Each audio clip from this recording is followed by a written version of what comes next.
Good afternoon, everybody, and welcome. I cannot believe I'm actually saying this, but we are right smack in the middle of episode 6 of Wellbeing with Seamus. Thank you to all those who have subscribed thus far. Thank you to all my followers and listeners, both on the YouTube channel and my Spotify channel. And I appreciate your time you've taken to listen to my episodes, but also appreciate your following and your subscription as well. And if you haven't already done so, subscribe today, follow today, because you do not want to miss out on this particular episode. I am delighted and honoured to have in my company today a wonderful individual, an amazing woman, a communicator, a transformational coach, somebody who has walk the walk and talk the talk in terms of her own life experience, and now is in a space, in a place where she's able to help and support others find their mission and vision in life as well. Christine Passo, I am delighted to have you on my podcast this afternoon, and welcome to Wellbeing with Seamus. Oh, Seamus, thank you so much. And I know we had a few minutes before we hit record, and I just want to say that, you and I have been connected now for months and months. I mean, probably almost even a year. Yeah. And yet this is our first conversation. And I'm saying shame on me for not reaching out because, as I said, I just like you and I love what you stand for. And so this is such an honor for me to be having this conversation with you and to share it with the others that are interested in well-being and improving their lives. And this is shaping up to be a fantastic Friday. It is a fantastic Friday, and that's why I record my podcast episode on a Friday to end on a high note. And what a better high note to end on, Christine, than to have you as guest on my podcast this afternoon to listen and share your story with a wider audience, but also be helpful and supportive in terms of enabling others who might be struggling right now, who might be mid-transition, who might need that extra little bit of help and support to move to the life that they want to create, but may not know or may not understand the steps and how to get there. Essentially, Yes. which I appreciate is your mission and vision in life. But before all that, before we get to all that, Christine, I know a little bit about you from your profile. I know you've had a 20-year career in marketing, and I know you were unhappy in that life, that it just didn't fulfill your purpose, and you kind of woke up to your own mission and vision and wanted something else out of life. And as you say so succinctly yourself, you didn't fully appreciate your worth. Can you tell the listeners out there and the public, who are you, Christine Passo, and why are you on Wellbeing with Seamus this afternoon? Oh my gosh. So I'm going to answer this by going way back to my early 20s when Okay. I decided what I wanted to study in college. It meant so much to me. I didn't even, in fact, I went to a community college and I worked. So I had to pay for, part of my education, but I didn't want to just pick a major just to pick a major, which is what everybody was saying. Oh, just pick marketing or pick sociology or pick this. You can decide later. And I thought, why would I waste an opportunity to, really zero in on something that I'm passionate about? And so I thought long and hard about it. And I think when I was 23, I committed to social work. And I Wow. said, that's what I want to study. I want to be of impact to people. I want to help them. I don't know exactly what that looks like in my future, but this feels like a great start. And I loved my college education. I went to University of Maryland in Baltimore County, otherwise known as UMBC, and a small kind of campus, about 10,000 students, which maybe depending on what some people think is small, but it was such a great education. And the year that I completed my internship, I had an internship opportunity with the Department of Social Services for Child Services in Wow. Baltimore City. And I loved the kids that I worked with, but it ripped my heart out. So graduation day comes, one of the best days of my life, because I was now 25 graduating from college with deep passion. And I graduate and I think, I can't be a social worker. This is going to rip my heart out. What am I going to do? No. Oh my gosh, thinking maybe that empathy side of me just can't handle that part, which, oh my gosh, like the people that are in that career and choose that career, they don't get paid enough. They don't get thanked enough. Their days are long. They are hard. So, 100% respect and compassion for them. But for me, I was like, okay, I can't do it. So I'm like, well, what am I going to do? I have to start making money. So my mom had been in sales and she said, Teen, so my nickname is Teen, short for Christine. The Teen, why don't you look to somehow get into a sales role? I think you'd really enjoy it. You're very personable. So I get into sales and I ultimately end up staying there for 20 years because I'm also of the generation where it's important that you have a job, that you pay your bills, that you save money for the trips that you want to take every year, that you have a home, you can do all these things that you want because primarily it doesn't really matter what you do, it's that you can pay for the things that you want to do. And so I got stuck in that for 20 years. And I was in my mid 40s and I started thinking, if this is good as life gets, man, my life isn't that great. I don't feel like I'm doing anything. If I were to pass away today, what would I be remembered for? Mm. And I'm, going through in my head, I'm like, okay, well, maybe my good friends would say, well, she's been really loyal. She is stuck by me. She's a very supportive friend. But I thought, who in the community would say anything? And I thought, you know what? I want more. I want more and I need to figure out how to make it happen. And so I just changed everything. Instead of saying no to everything I said no to before, because out of fear, right? I'm like, oh, I'm just in sales. I'm not good enough to read this wellness article, or who am I to talk about well-being and mental health? I'm in sales. And so I just started reading articles and books that really had always intrigued me, but I thought I wasn't worthy enough to read. So there's that word worthy. Yeah. And I started listening to podcasts, to people that were inspiring me and hearing stories that other people told about their lives and how they changed their career, they changed their mindset. And I thought, well, I can do that. And because, at the end of the day, Seamus, when you don't feel worthy, you say no to everything. Yeah. Absolutely. You really do. And you're not saying no because you believe it's the right thing to say. You say no because it's out of fear. It's out of insecurity. It's out of lack of.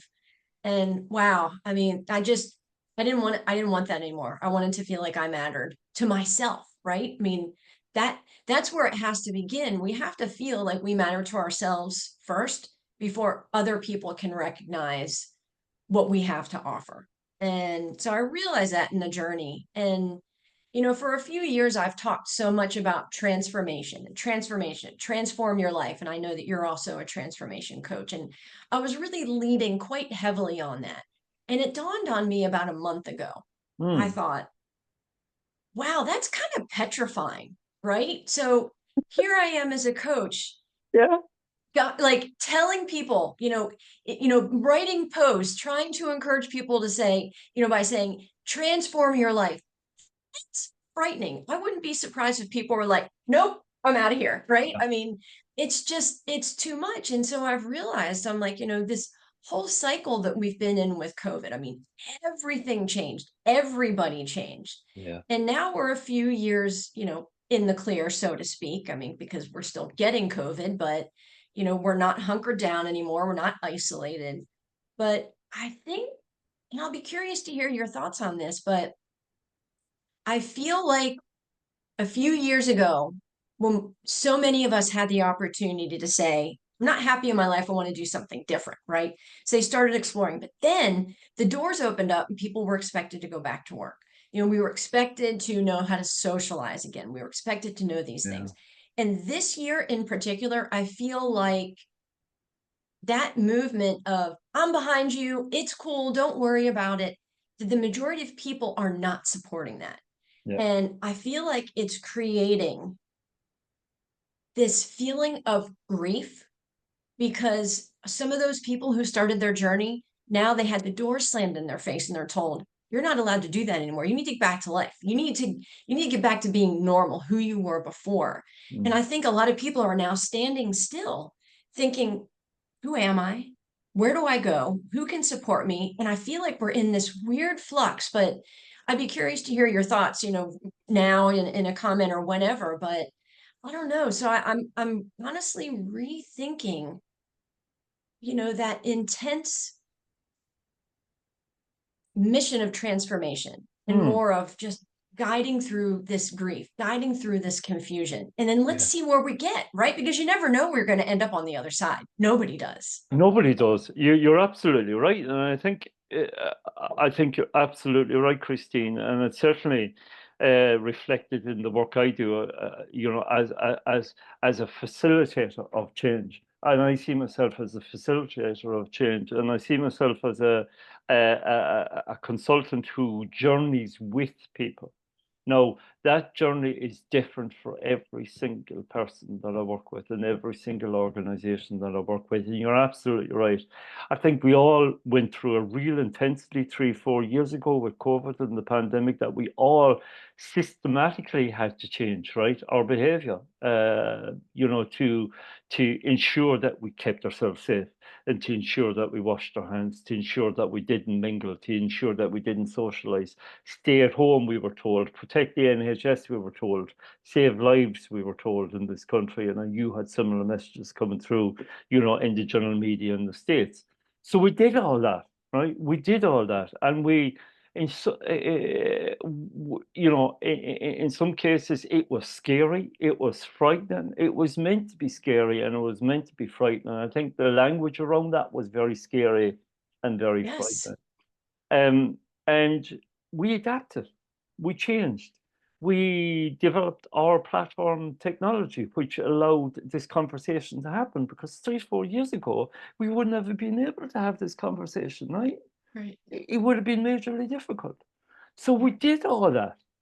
And we struggled through, and we supported our kids and grandkids, and we supported one another as best we can. We clapped for carers and we clapped for our services. But you're right. I think 4 years on, 3 years on from that, 23rd of March, in our case, 2020, when we were told stay at home, you know, we have now gone back to enemy and face-to-face collaboration and communication. A lot of businesses, no doubt, stateside as well as here in the UK, are now front facing, and they're facing the general public again, albeit with the additional flexibility that hybrid working and flexible working and home working brings to people now through, again, the advent and adaptation of digital technology. But you're right. I think the journey has changed, and I think people are now frozen to and fearful in terms of what's next. We've done all that, now what's next? Yeah. And you and I have experienced clients and experienced people out there who are currently considering, is this it? Is this as good as it gets? Is there Yeah. something else for me? And the journey continues. Now, Yeah. our role in that, I think, is to facilitate that so that people can transform themselves. So it's actually taking the pressure off us, because we're not expected to transform anybody. People will transform themselves. We give guidance, we give support, we give encouragement. We give signposting where necessary, but it's up to the individual, right? It's up to the individual to do the work. If the individual does the work, the transformation will happen, the change will happen. If the individual doesn't do the work, change won't happen. That's right. And That's right. in some sense, yeah, it's also a sense of grief for the world that we've lost and for the change that's happened. And in some sense, a lot of businesses would like us just to go back to that. Go back to just reset, just go back to how it is. But we can't, because we have No. had a 3-year experience in between that's changed us. Yeah. That's in some way um, developed us, that in some way has impacted us, that only now, I think, the full ramifications of what we've actually gone through in the last 3 years are only now coming to the surface. So That's yes, right. we are grieving. Yes, Yeah. we are experiencing a loss, but that loss Yeah. and that grief, in some cases, can, if we use it right and use it correctly, can turn into very positive and transformational growth. Yes, 100%. And, I've been very forthcoming about the loss of one of my dogs. She Yeah, passed away unexpectedly, 100%. She was only 8 years old on May 28th. And I've been really honest about it and raw about my feelings because for so long, I thought I had to keep them down. It's like, you know, put out, grab your mask, put your mask on and put on your best face and show everybody that you're okay so that people think you're still capable of getting your job done, so that people still, don't get uncomfortable around you. But, I'm putting it out there as a real griever, and people are responding saying, thank you so much for saying this. It's so important. In absolutely. fact, so it's been now almost 2 months. And just this week, I was having a rough time, and I'm doing some work with a company named Happy Companies. And the CEO, who was my direct report, I report right to him. He sent me a message and he said, how are you today? How are you doing? Which he hasn't done in weeks, right? I mean, we've just been really busy. There's been a lot Mm, going on. mm, And I said, well, since you asked, I'm having a really hard day. And I explained, I said, it's wraparound grief. And then I was having anxiety about something. I was in one of my modes of imposter syndrome because I'm human. And I was realizing this imposter syndrome. And he wrote me back and he said, I'm so sorry that you're going through this. I'm sending you warm thoughts. He didn't say anything like, well, are you going to be able to get everything done that you need to get done today? yeah, Are you putting yourself into the work as we are expecting? None of that. He just showed up as a kind, compassionate human. And I thought to myself, how lucky am I to be surrounded by people that are supportive in this way? Because there are so many people out there at work or in friendships and relationships that aren't able to be honest about what they're feeling, afraid of that people are going to come back and say, well, it's been almost 2 months. Why are you still having a hard time? You yeah, know, the worst thing anybody can do or say to somebody who is grieving is to question them.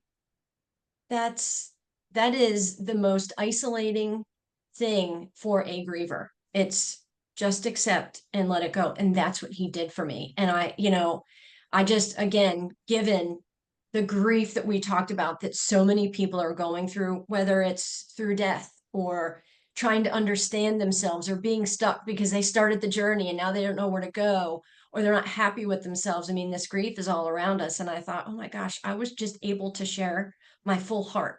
And that's amazing. And I really encourage everybody to do the same, because in doing that, they'll have the opportunity to attract the people into their lives that will support them. absolutely, absolutely.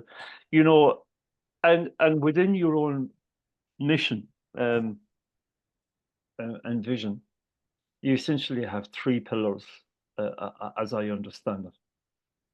And those three pillars are communicate, Mhm. connect, and care, which really struck me as three really important aspects to the work that you do. Can you explain a little bit about each of them, Christine, and how they operate within your own practice at the moment?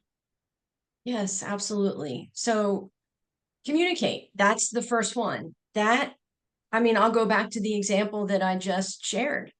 So when I messaged James and said, well, since you asked, I communicated to him exactly where I was. Mm, I was able to do that. And I do that with anybody else. What others do with your communication, we don't have any control over that. But it's so important for us as human beings to know that we are communicating as best as we can. yeah, It's otherwise, we are lost in translation. We lose ourselves and then we lose everybody else. If we are not communicating truly what we are feeling, that message is garbled out of the gate, right? I mean, if instead I were to have said, oh, I'm fine, it's all good.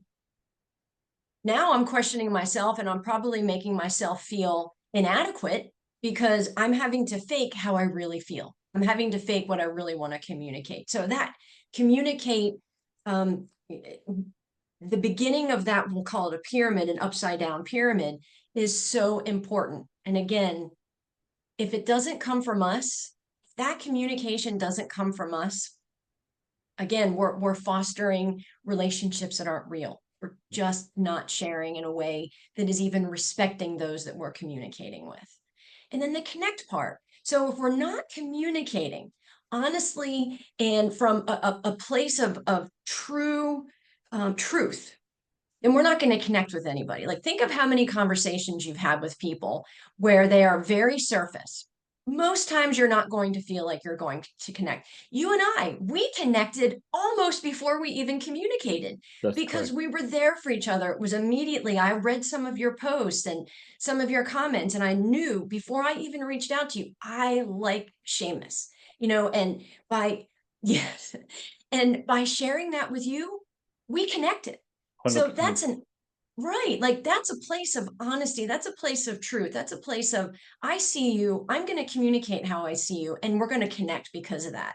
It's so important. There is so much disconnect in that fear of communication. So my thoughts, we really can't connect unless we're communicating. Some people think we can, but even if the communication is not verbal, there is communication happening, and 100%. that can lead to connection, which then enriches our lives far beyond what we think is actually connecting. We can have friends, and we all have different sorts of friends. Like, we have our friends at work, we have our close friends that we grew up with that know us inside and out. We have, new friends, we have spouses, we have family, and they all connect with us differently because almost who we are with them is different. But it's still a level of connection that will keep that relationship flourishing. When the connection stops, that's when we start noticing that the relationship is not, it's just not flourishing. And then that leads to care. So care really comes below connect to me, because of course you need to care to connect, but it's then what happens afterwards. Yeah. It's how wonderful and comforting and gracious you were to me after you learned that Maya died. Mm. Checking in with me. Are you okay? When would you like to come on the show? I'd love you to come on the show, but I want you to be whole first. I want you to feel comfortable. That was care that came after we connected. It was seeing me. It was communicating to me that you see me and you care. And there's a lot of us that don't do that. We don't go that extra mile to show that we care. So then you have those other people, right? You have the people that aren't getting connected to and shown care, that they're out there in limbo thinking, well, nobody cares. Yeah. Nobody cares that I lost my job a week ago. Nobody's reached out. Maybe they're afraid I'm going to ask for money, so they're not going to say anything. Like, we worry so much about our actions that we don't realize how much we're neglecting people that are in our lives, or even strangers. And so that care component, to me, it's the glue to the other two. Absolutely. It's a powerful upside down triangle, right? It is a powerful upside down triangle. It's a powerful combination of three elements which, used wisely and used intuitively, can create a wonderful working relationship with somebody. And you're absolutely right. And one of the key, I suppose, things that attracted me to you, Christine, is you're amazing in terms of what you do, because you're coming at it from a place of honesty and authenticity. And and through all the spiel and through all the posts and through all the words, you're an authentic, honest, stand-up human being that wants to support others be the best version of themselves in order to get themselves, as it were, unstuck. And it's interesting that you say you're kind of in the middle of another transitional phase in terms of your own thought process, and in terms of your own mission and vision.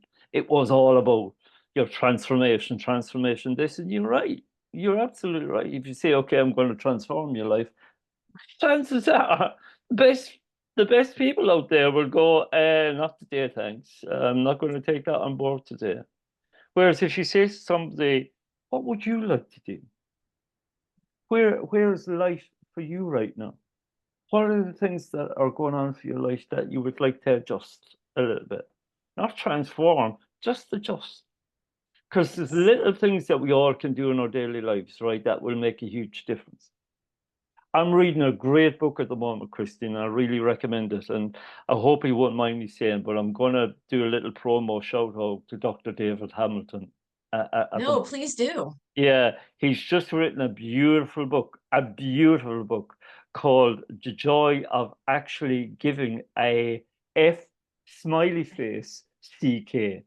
And really, it's all around kindness. It's all around what he describes as kindfulness. It's mindfulness plus being kind.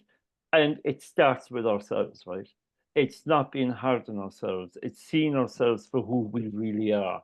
Warts and all, the good bits, the bad bits, the bits that we like to change. Because if we can do it first, we can help and support other people to do it as well, because we will be coming at it from a lived experience, not a theoretical experience, not a college experience, not a degree experience, but actually a life experience that makes such a huge difference to people when they hear it and see it.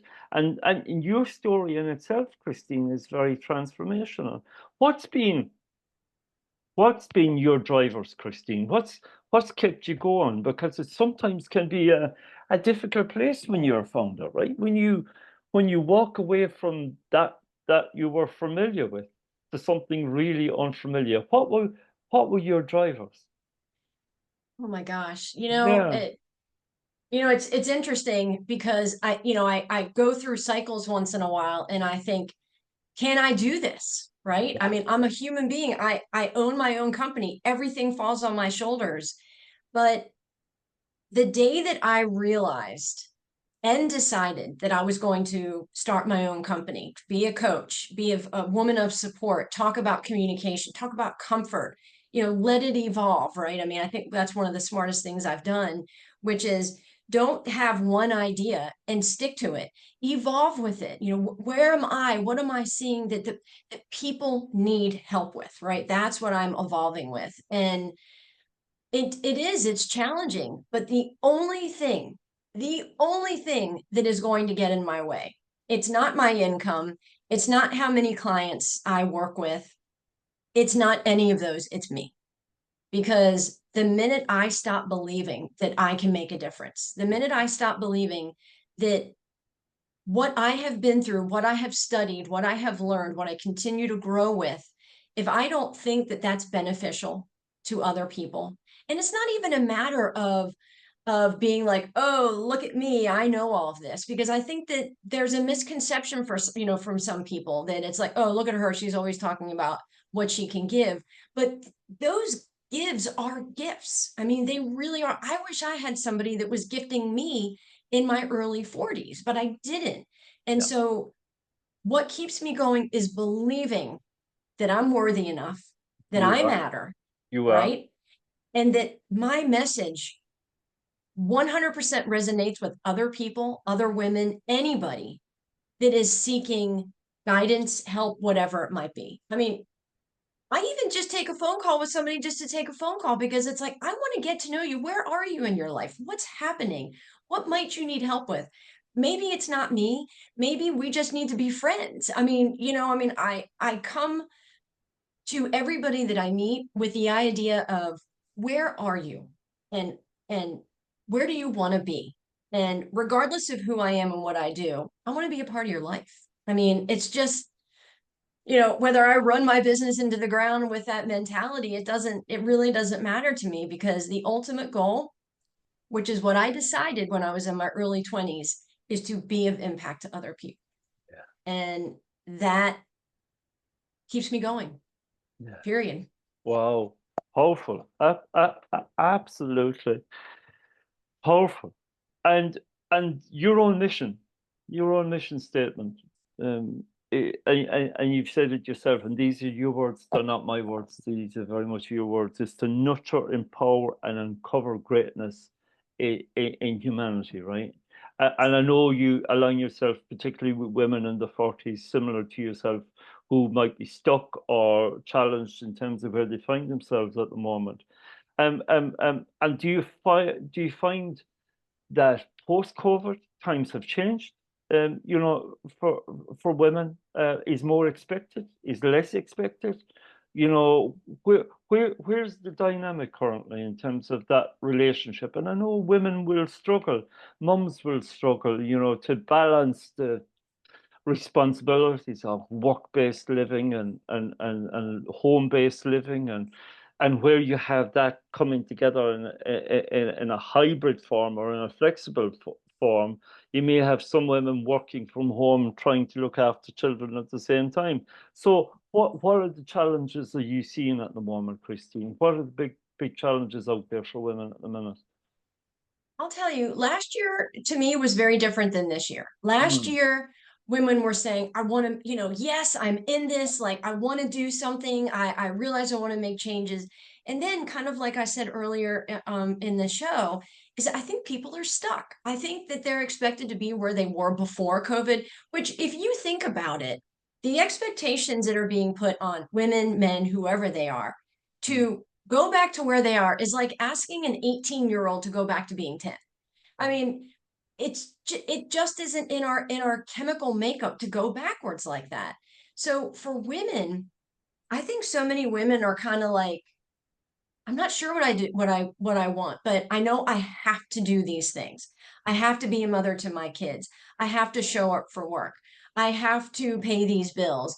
I think that women's priorities have become very confusing, mm. and they want the best for themselves, but they're worried about money, right? And women, we're just not raised to prioritize ourselves um, over everything else in life. Yeah. So for women to reach out, for a woman to reach out to me and say, I want to talk, I think I want coaching, I'm not sure.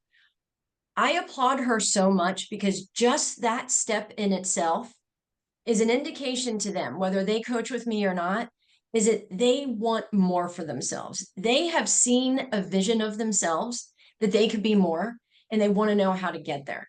And it takes a strong decision to get there. But I think that we're just in a really weird time this year. I think there's that grief that's holding people back. And by not recognizing that grief in whatever form it is showing up in women, that they're just a little bit stuck. Um, that's what I'm seeing, and it's breaking my heart. So I'm really trying to support as much as possible, whether it be through my writings or posts or phone calls, and just to say, hey, you're not alone. You really are not alone. Um, and there are ways out, whether you want to take it now or in the future, but you're not stuck. Yeah. Is there a book in there, Christine? Is there, who knows? I mean, I've written several articles. In fact, I just wrote an article about grief and loss. The story is in particular about Maya Ray. It's on medium.com. But who knows, right? I mean, that's the beauty about life and evolving. Yeah. It's, hey, I want to tell this story, and that's where we are. I mean, I feel that everybody has, I feel there's a book there, Christine. I do oh, feel you there's a do? book. I do, yeah. I Okay. feel you've got a very powerful message to deliver to the world, which is one of the reasons why I wanted you on my podcast. I think your message is authentic. I think it's honest. I think it's true.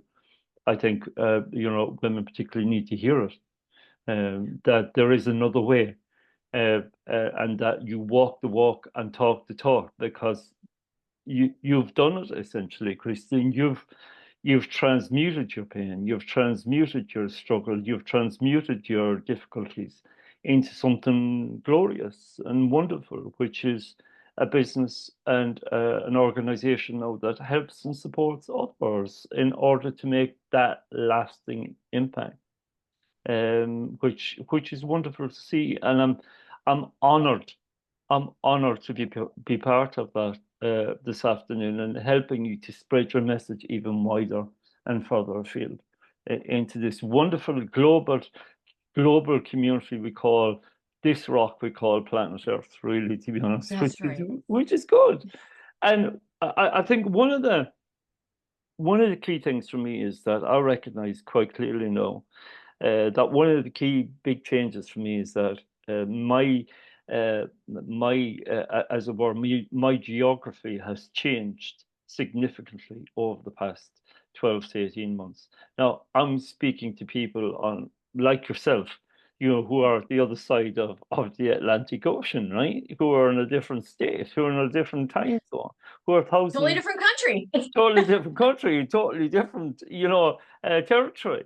And I'm able to do that for two reasons. One, we have the technology available. And I know in terms of your own continued story, you've recently developed a wonderful podcast with your co-host called We Built a Bridge. Tell us a little bit about We Built a Bridge. Yeah, so we started that last November. We're on a bit of a pause. We're trying to decide about moving forward with that. But, Colleen and I had agreed on the whole communication situation that was going on. My focus was coming in terms of human beings communicating with one another, and her focus was on the workplace. And so we were bringing two different perspectives about well-being, work culture, and essentially living your best life. And I kind of hate to say that because to me it's so general. It's like, well, what does living my best life mean?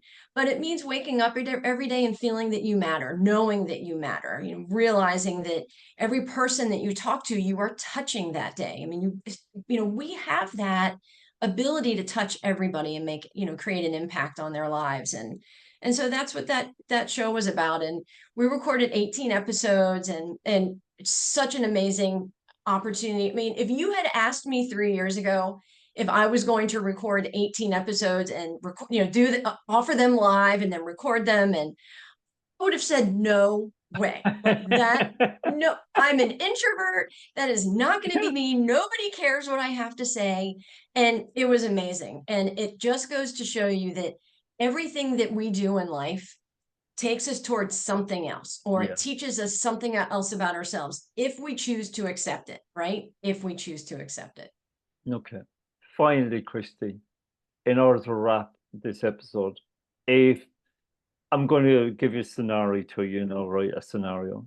If somebody's listened to this podcast today that has listened to your words and say, okay, what's next? How do I move forward? What advice or guidance would you give them in to enable them to begin to take the steps that they need to move forward positively with their life, if indeed that they feel stuck? It's, so much is about self-love and self-awareness. And that's what we all have to get to in order to take steps forward to recognize where that pain is coming from. Being stuck is rooted in pain that has become grief, because grief essentially are unresolved issues. And we don't realize, we just think it's stress, or we think something's happening today, but it's all rooted from something that happened when we were younger, or maybe 10 years ago, or whatever it might be. And we are grieving something that we never got over. And the best way to, I can't even say tackle it, because it's a process, right? I mean, we are human beings. We are onions deep in layers of who we are. And so to stop and accept who you are, it's like, you know what? I feel like damaged goods, right? Like I feel a lot of pain. I'm having a hard time moving forward, but this is where I am right now. That is self-love, and that is acceptance. And then it also invites the self-awareness to say, okay, well, I'm damaged. I feel damaged and I feel like I'm stuck, but I don't want to be here anymore. That's the awareness. And then it's, well, I need help, right? So we can't just go and tackle a problem when we haven't accepted how it's affected us in our life. We can't do it until we say, this keeps coming up for me and it doesn't feel good. It doesn't feel good. And then there comes that choice.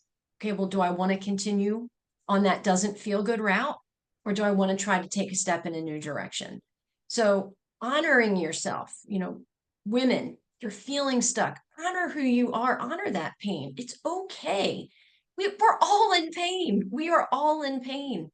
But then stop and ask yourself, do I want to continue on this painful route, or do I want more? And that is the next step to really finding an escape to what has held them back. Magic. Thank you, Christine. And if you're listening to this afternoon, and if you want help, and if you want support, and if you want guidance, and want advice, www.christinepasso.com is the place to go. Reach out to Christine either on this platform, reach out to Christine on LinkedIn, reach out directly through her website, and you've got a beautiful website that's very simple, and that gives you clear steps in order to take those steps that you need to take in order to purposefully and with vision have the life that you want if you do feel stuck. Christine, it's been a real pleasure today to have you on my podcast. Honestly, it's I feel really honored and humbled and grateful to have had this time with you, because I know you are a busy individual, and I know running your own business is a busy time, but I appreciate the time you've taken out today. Can I also say Maya is in my heart and her spirit is in my heart. I know that I think about her daily, and she walks with me, as you do.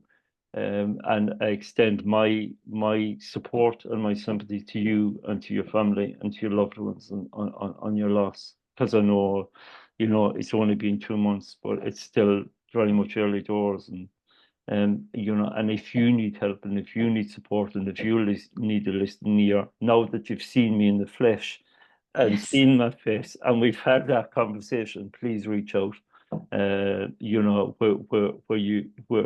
Where if you have those difficult days, and you will, rest assured that I'm here, and we're here, and there's a community that supports you and looks out for you. Okay. No, you're so wonderful. And I don't know about you, Seamus, but I kind of feel we are virtual here, but I feel a little bit like when I look into your eyes and we're having conversations, I mean, I see such a deep connection and I almost feel like, it's like I have this little flutter. I almost feel like we're in the same room. And that is the kind of communication and connection and care that I talk about. And I have goosebumps because I'm just so honored to have you in my life and to have spent this time with you and to share this with other people. And thank you so much for being you. I mean, I'm going to end with that. Thank you for being you. Thank you, Christine. And this is me, Seamus Corry, signing off, episode 6, Wellbeing with Seamus, with the wonderful Christine Passo this afternoon. Christine, I wish you a wonderful and very happy, pleasant day today and weekend when it comes.